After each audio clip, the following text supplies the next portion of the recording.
Now, an oversight visit to various quarries in Sierra Leone by the Parliamentary Works Committee has uncovered illegal operation by some stone mining companies without environmental impact assessment license or valid work permit.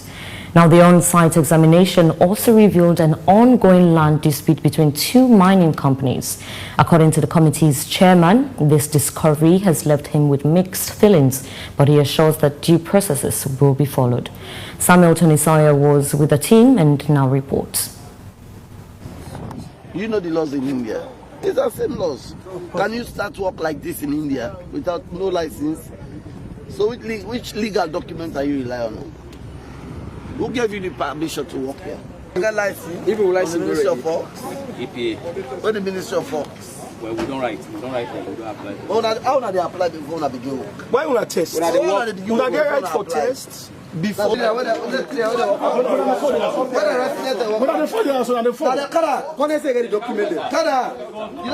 An intense moment of forensic examination of various quarries across the country. The Parliamentary Committee on Works takes it upon itself as prescribed by the Constitution to oversee what's going on in the stone mining sector.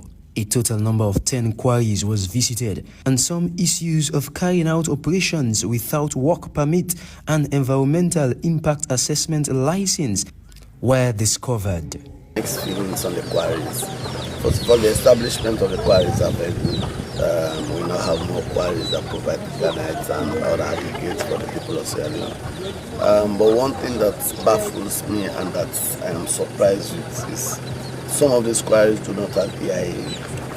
And the law says there is no way we give you license without EIA. And some of these quarries do not even have license from the Ministry of Works. We are happy about the creation of the quarries. We are happy, but the creation of the quarries must go through with environmental impact, because all of these quarries are impacting our communities.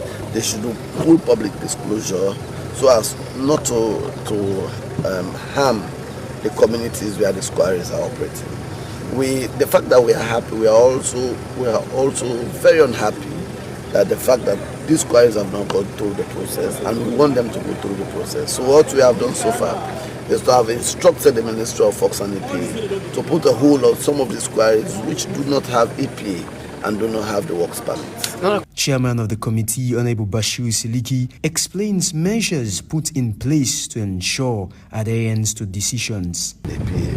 We are going to join them as a committee to make sure they adhere to the instructions given. We're doing sports visits. It's not just one-off. We'll be doing sports visits as a committee. That is why we're going to stop here. Or in our subsequent meetings, we'll really not inform them. We'll just hope to ascertain that the decisions taken by Parliament is adhered to. Not that we want to stop the operations, but we want to regularize the process of the operation. Another major concern was that of having resident permits and no work permit, yet carrying on operations. But we have noticed that there are a lot of people who have resident permit but no work permit. So for some of them that have resident permit and using those resident permit as work permit, we have upheld some of them until they get a work permit. And in future, once we come, we will bring enough police officers, so foreigners who do not have work permit will be arrested and taken to the police station for further probing. Amidst the recurring issues of work permit and resident permit, another different concern was also spotted in Mile 91, where Dontai Mining and Tuli Mining Company are fighting over a land. We have listened, they are struggling about, it's a land dispute on where the mining should take place. Tuli is claiming they have concession of that land. The community is saying they have given concession to Dontai. So we will meet as a parliament to come out with from the forensic verification. What's the impression of the Environment Protection Agency? Yeah, so it's not a very good one, because as per law, as per the EPA Act of 2022, it states for operations that fall under the first schedule, you have to acquire an environmental impact assessment license before you commence operations. You will attest to the fact that we have moved around most of the quarries. Some of them hadn't the environmental impact assessment license. Chairman Bashiru Siliki also said his committee will not only limit itself to the mines and roads, but will also go to other critical areas. Samuel Tony Sawyer, AYV News, Freetown.